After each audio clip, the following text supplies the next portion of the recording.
Behind the Knife, the surgery podcast. Relevant and engaging content designed to help you dominate the day.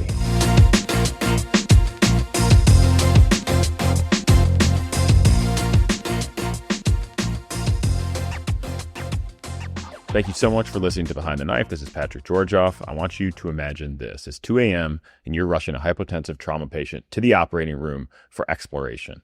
Maybe you need to go into the neck, the chest, or the abdomen. Are you prepared for what you might find?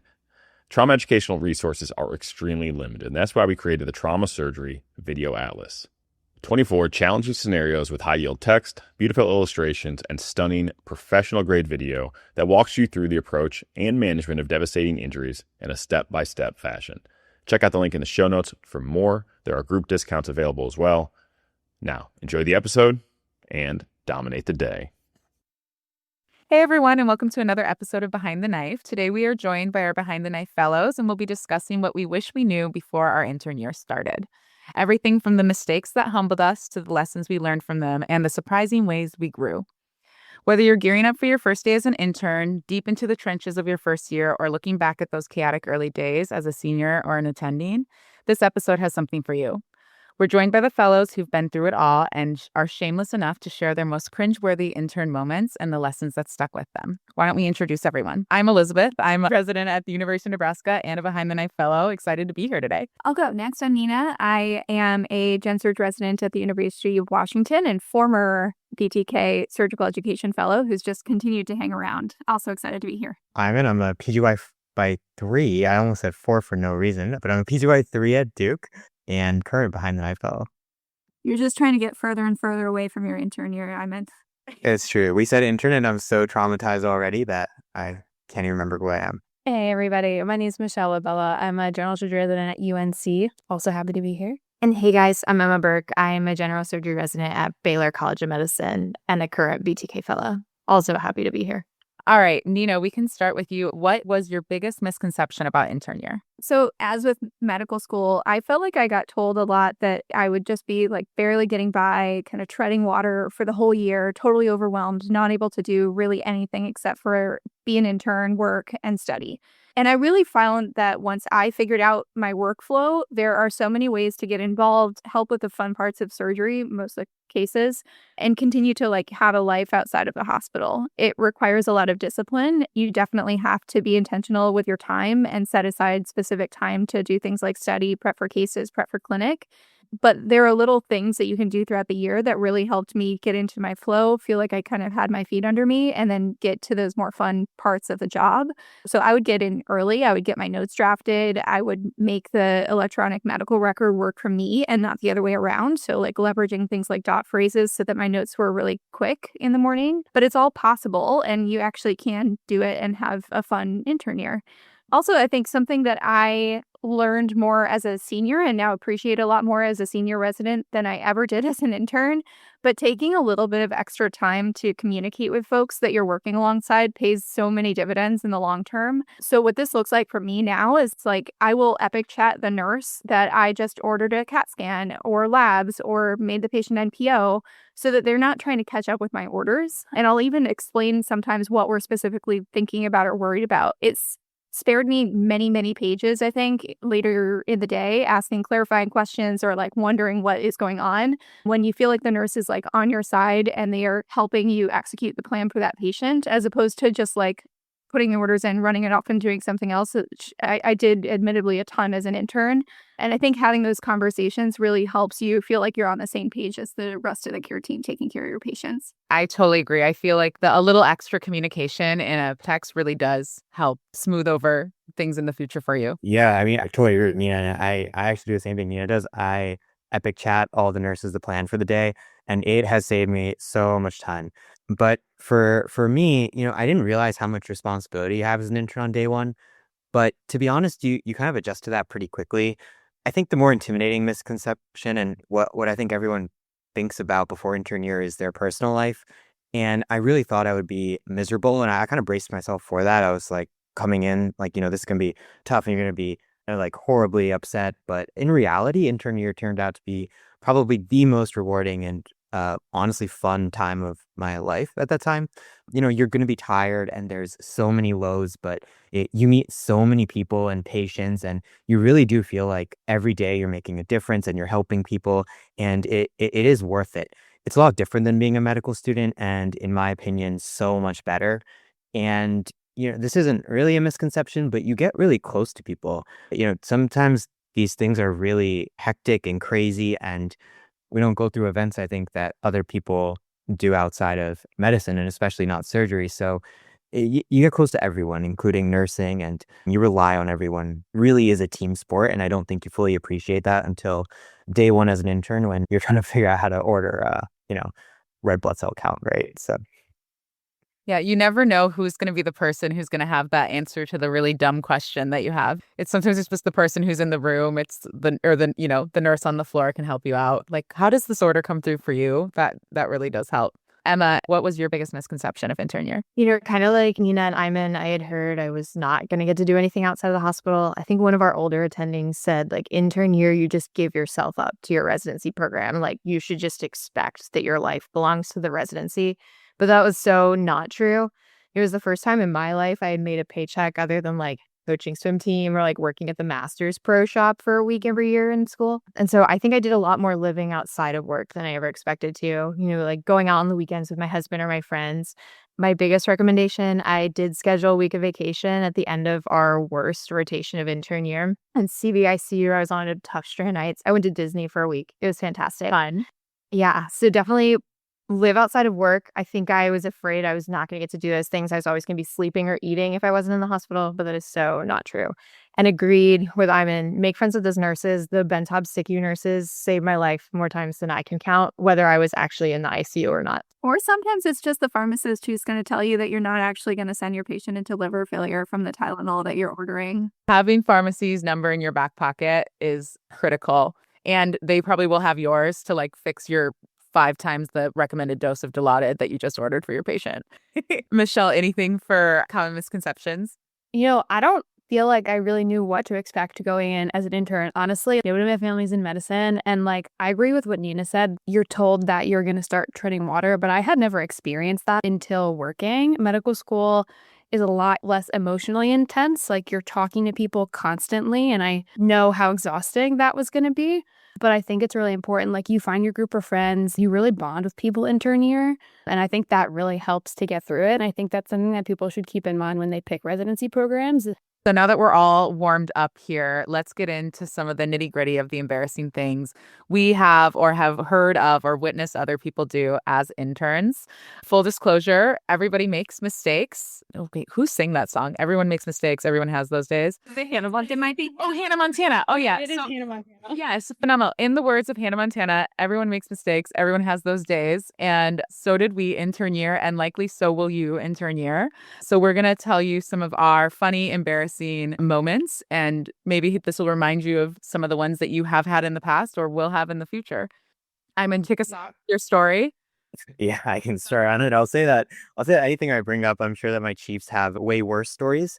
But I have two, I guess I have two favorites that I like to tell that make me look pretty bad. One of the first few nights of residency, I got assigned to nights. And, you're cross covering more patients than you ever realized you could. And one patient had some hyperglycemia. I had no idea what to do. So a nurse kindly suggested, maybe you should try sliding scale. And at this point, I was losing it. So the medicine team happened to have their team room right outside. And, day 3 intern, I walked in and kind of like dropped on the floor and I said, please, for the love of God, can somebody teach me how to order sliding scale insulin? And it was pretty embarrassing, but a medicine chief took me under the wing and taught me how to treat a glucose of like 250. So that was pretty nice, but quite embarrassing.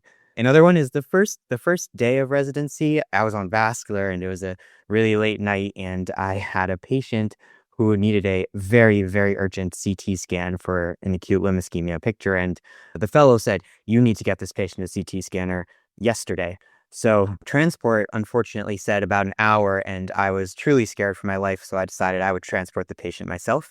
And I happened to get lost on the other side of the hospital with a screaming patient and no clue where I was. And it turned out that I needed the radiologist to come and escort me to the right place. And it was a whole shenanigan with going through the wrong elevators and the wrong thing. But we got it done in the end and she did well. But I think that the most important thing from all this is that you will make many, many mistakes. And the thing that I learned is that as long as you're safe and you learn and the patient is always coming first, then there's really retrospectively nothing to be embarrassed about. We all go through this. You grow, and that's worth it. So Good motivation with a scary fellow.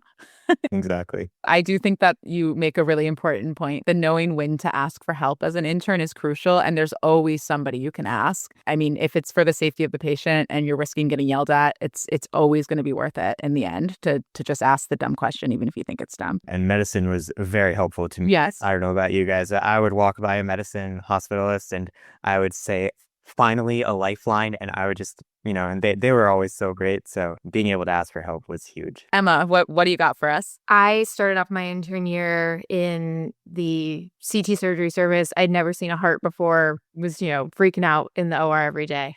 But my fellow told me to order a voodoo heparin drip. He kind of gave me some like vague grunt of like what that looks like. And I think it was like 500 units an hour, flat rate, non-titratable. I, like a genius, like go over to Epic, log in, and I ordered the ECMO strength heparin drip for this valve patient. And within half a second, pharmacy called me and they're like, "You cannot get your hands on that outside of the OR. Are you sure?"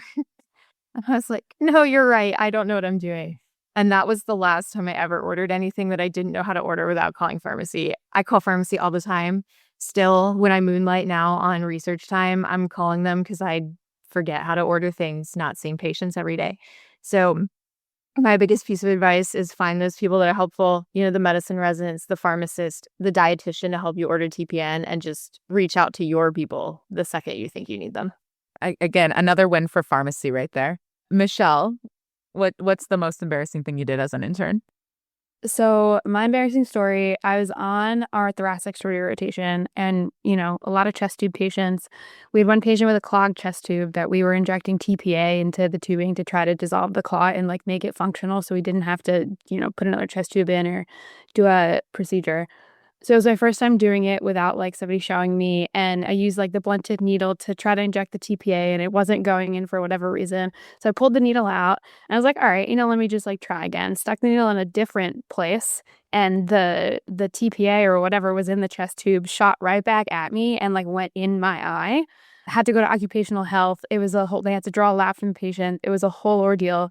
Was super embarrassed at the time, but like honestly looking back, it's like kind of funny. And the patient even thought it was like really funny when they were like, "Why are you drawing my labs?" Like I was there. I was like, well, it kind of went in my eye. He's like, "Oh wow, that's hysterical. Take whatever you need from me." That's good. And I don't know. I feel like everyone has an occupational health visit at some point as an intern, especially as a surgical intern. It's almost not avoiding it, unfortunately. I will share my story really quick. So I was probably 2 or 3 months into intern year, and it's 2 a.m. in the morning on a 24-hour call shift. It's me and my senior.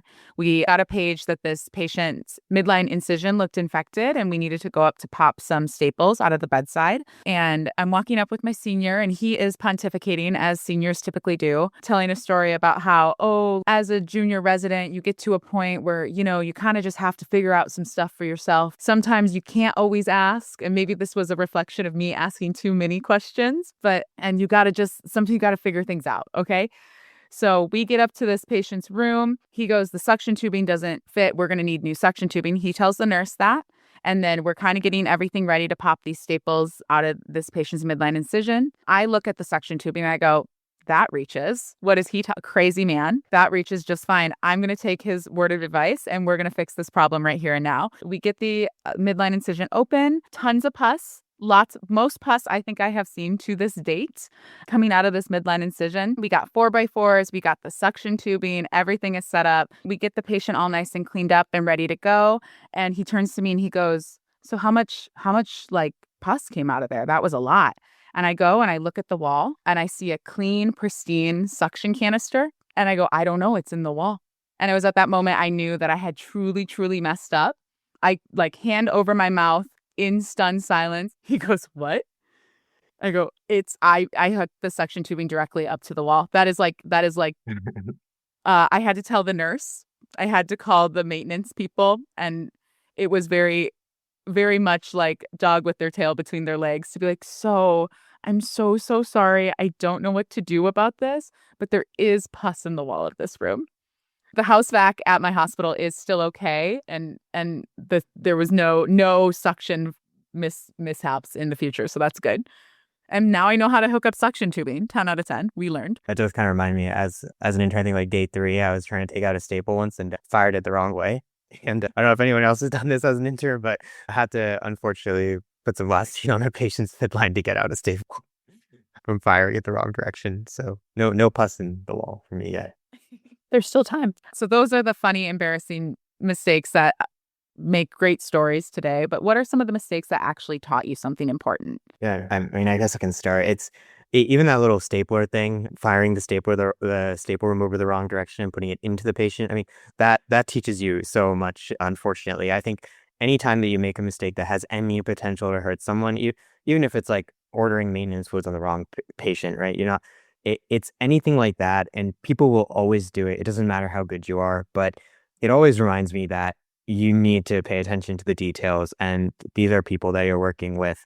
I think the other really big mistake that has taught me a lot is once in a while, I think that I may have been rude to a staff member or maybe just said something and it came out the wrong way. And that's a terrible lesson to learn. I think that's a mistake that taught me kindness and humility and empathy really go a very far way in the hospital. I think every time that I learned that lesson, it hurt, and it probably should hurt. And hopefully I don't do it again. There's also that point kind of intern year. I think it's March. Absite might be done and you think that you're going to see a light at the end of the tunnel, but like the light's not quite there. Worse. Yeah, it gets worse somehow. And it's like, again, 2 a.m. because everything always is 2 a.m. when it happens. And you just have like that little bit of crust on your personality. And you do, even like the nicest person will have that moment where they slip and kind of say something that's maybe not the nicest. But yeah, that is true. Always remembering the kindness, the empathy, and the humility really, really brings you back. So I'll start with a story. The first time I put in a chest tube was kind of a terrifying experience. It was on a patient who had a loculated fluid collection. She was a transfer from an outside hospital. And it was the first time I ever tried to put a chest tube in. And my senior was so amazing, tried to walk me through it. She was awake. She was super anxious. She could barely lay on like her side for us to like get the chest tube in. So needless to say, like I was not the one to get that actual chest tube in. I just, kind of made an incision, got down to the chest wall, and actual pleura was so tough. So I did not get that chest tube in. And then I think for a while after that, I kind of felt like I didn't really fit in. I was like, am I going to be able to do this? I can't even get a chest tube in. Like, or we're like 6 months into intern year. Like, why can't I do something? And I think like the imposter syndrome hit, and I felt pretty bad about it for like weeks. And I think eventually you realize like how much of a learning curve residency is, and especially intern year is. And you're not supposed to know how to do that stuff before you do it. But then, you practice and you keep going and you show up every day and you work really hard. And like now I love putting chest tubes in, and it would be like, I probably could put a chest tube in something like that. I haven't in a while, but it probably could. And figuring out that quote unquote failing is just a part of residency. Yeah. My intern year, I made a list of all the things I did wrong. Do not do that. It's a horrible thing to do. But it started kind of after the wall plus thing because I was like, this is so embarrassing. And I want to remember this story to tell it forward. So I made this list of all the things I did wrong.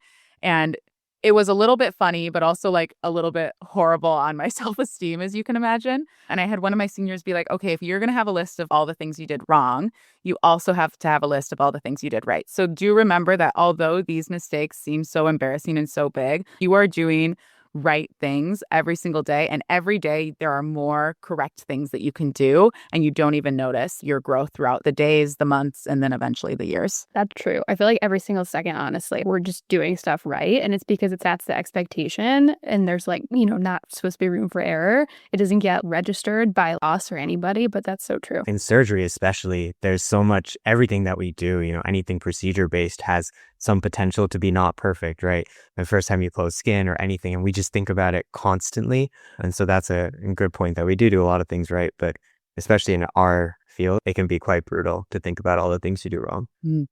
I do think also, though, as a more senior person leading teams and watching interns kind of push that learning curve for themselves, if you're getting things wrong, it's like you're on your learning curve, right? Like you're at the cusp of the wave.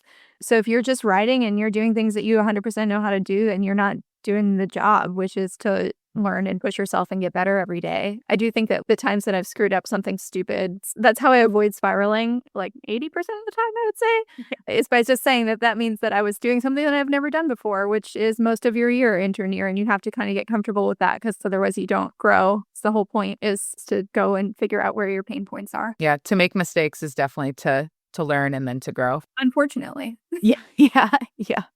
All right, should we move on to the next question? What does being a good intern actually mean to you, and how has this changed since you were one? I think my first day of work, when I showed up, I thought I had to know the answer to everything. I needed to get every question right. I needed to know every plan for every patient when my senior asked me for a plan, rather than just kind of give my most educated guess.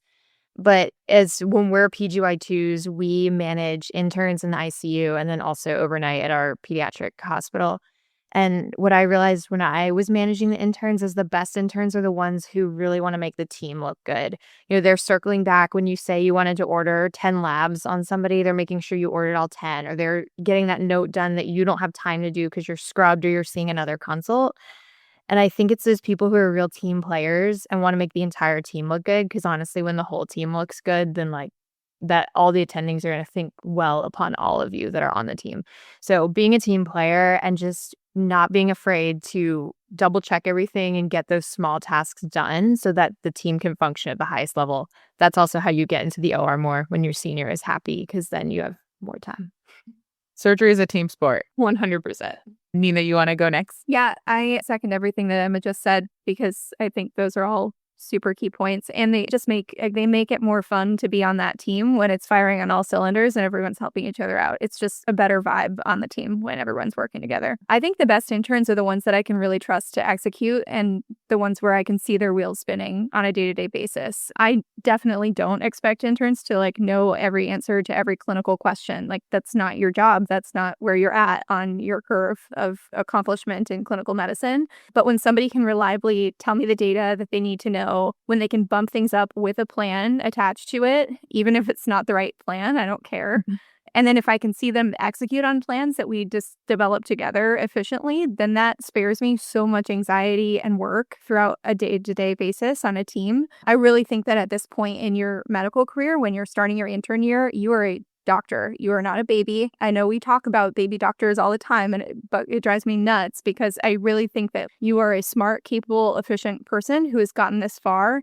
Use that and also step up to the role. And you should be telling your senior residents what you want to do, not just the vital signs abnormality or something like that. So use that because it helps us know where your pain points are as a learner. It helps us teach you better, and it helps us see those wheels spinning and see that you are working hard to become the next level up from where you are at that point. That's so well stated. Especially, I think the idea that we forget how much training we have gone through to even get to this point. It's okay. Like, obviously, you don't want to get too big on your britches or like your head too big, but but you don't want to get too, what am I trying to say? Too big of a britches? Too big of an ego? I don't know. No, it's definitely 4. Wait, who said that? Too big for your britches. Too big for your britches? Okay. Yeah, I think so. Also don't want I don't even know what that means. You don't want big britches. You don't want to get too big for your britches, but at the same time, you do have to remember that you've come and done a lot to actually get here, Elizabeth's new most embarrassing moment of residency. No, then you'd be like, this is how far we've actually come. Okay. The same. I can't say I've worked with too many interns, maybe only a couple of rotations, but I would say that probably to me, the best is just a really great attitude and being reliable. I think that it's completely okay to say, I don't know to something, and it's much preferred than making something up. And being reliable is great. Being able to look at someone and be like, hey, can you take out the drain, and know that that drain will come out is pretty big. Having really good attitude is so helpful. I mean, it makes rounding better. It makes the entire team start the day better. You're happy to talk to each other, and you really can't understate the importance of that when you work so many hours with one another. So having a good attitude and just having passion for what you're doing, I think is quite important, even if, maybe packing a little abscess is not the most exciting thing in the world. I used to make it exciting for myself, and I think because of that, I had a lot of fun, but, my friend, my good friend and I, we would have so much fun playing NG tubes together. We would run around the hospital, like having a blast. And I think that it made everyone's life. Yeah, I totally agree. Just like hardworking, happy to be around, trustworthy, always be honest, all the things everybody said. So true. All right. Last question. What's one thing you wish someone had told you before intern year started? No, I love this question because I think you very easily can get tunnel vision as an intern and really only see your job and see your seniors disappear during the day. And you're like, they're off doing the fun part and they're not doing any work. And I'm here like cranking through all of this like lowbrow stuff, like writing notes or packing abscesses like I've ever. But happy about it. But happy about it. Very happy. To be happy about it, right? I think, remember that no job is too small for anybody on the team. And as a senior resident, it's easy to forget this. But as an intern, you should watch the people that you really respect. And usually it's those people, for me at least, it was those people that no job was too small. They would write a progress note if I was drowning. They would go pack the abscess if I was drowning. Like they would do things like that on the team to take care of people. And again, it goes back to what we've said a bunch this episode is those fun team dynamics happen when everyone is sharing the load, so to speak. At the beginning of the year, it's really hard to see the role of other people on the team sometimes because they're physically separate from you. You never have as big a team there to support you specifically as you do when you're an intern, especially on day one. So this is like the time to ask the dumb questions, to check the dosing of your Tylenol orders, to whatever, like be that person on the team, because you're never going to be the dumbest person on the team again after that day somehow. And I feel like it's still 6 years into this, but I'm expected to know stuff that my mid-level residents, that my interns don't know. And it's terrifying. And so this is like the time to really lean into that discomfort and learn as much as you can as a result of it. Nice. Emma, do you have anything that you wish someone had told you before intern year started? Yeah, so I kind of a couple months into intern year decided I was just always going to show up and I was always going to say yes. Like that was my rule that I lived by. I realized it after I went double scrubbed. Actually, I was probably like triple scrubbed. I think there was a senior, a mid-level, and me with an attending in the OR. And the attending looked at me and was like, "Oh, I love when the interns show up. Like it reminds me they love surgery and they're not just hiding in the workroom all day." And I was like, first of all, rude. Second, like, yeah, that's why I'm here. You're right. That's why I'm here. I do love surgery. And so after that, I kind of made it a point to always show up. I would go lurk in the hallway of the OR, see if it looked like there was something I could do and like pop in the room for my team. The other thing is just always saying yes. So, say yes to the thing that might turn into a research project, that might just turn into one paper. It's fine. But it's also saying yes to going across the street and getting boba. That's like a huge thing with me and my co-residents. Or saying yes, we play Music League. It's amazing. Highly recommend. But saying yes to those little things that also just helps you bond with these people you're going to spend the next 5-7 years of your life with. Because that's what's really going to matter when your pants are like falling down from the 5-pagers and you need those people around you. So always say yes and just always show up. It's kind of exciting to think of the incoming interns listening to this and they don't know all the friendship, the people they're going to meet and the amazing memories that they're going to have in residency. It's really, the world is their oyster, I guess. Right. My like wedding invite list of the number of weddings I get to go to is like through the roof now. Yeah.